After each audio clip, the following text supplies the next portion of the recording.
kashi, duka abin da ta gani za ta yi da shi, ni kuma zuciya ta gare ki ta zo ba ta barki ba. Kauna na da daɗi mutum ya kula da kai, in ya baka kai ma ka bashi akai akai, za ku fahimci juna kamar bota da kwai, ni dai zuciya ta a yau ba ta samu mai sanda ba.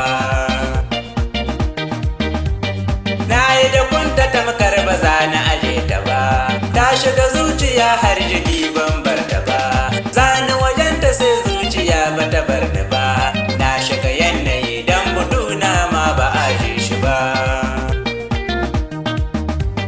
Na gaza hakuri dole zani na bayyana, dan ta sani abin da ke raina hakana, na shiga nazari tunanin da nake ana, za ka aminta kan mutuna ko ba ta so ni ba.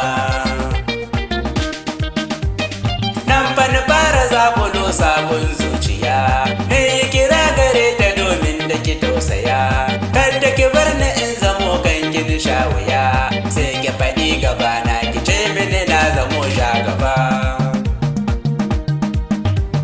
Jan haka sai ta ce dakata baka sanni ba, ko daga ninka sama a raina baka minni ba, dan zina baka shawara dan ka wuce gaba, kada ka kara zuwa wurina dan ba zan so ka ba.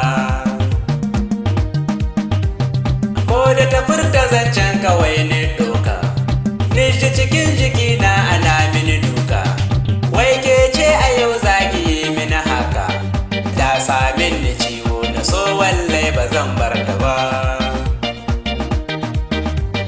Ciwon sirki ya bi ni banda dubara, dakin so na rayuwa muka tsara, har kuka na so ni akan gina fara, gashi a yau kina so ki bar na awa gara na guda.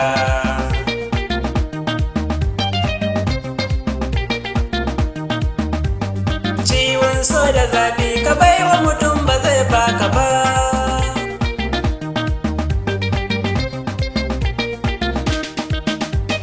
Ciwon so da zafi ka baiwa mutum ba zai baka ba.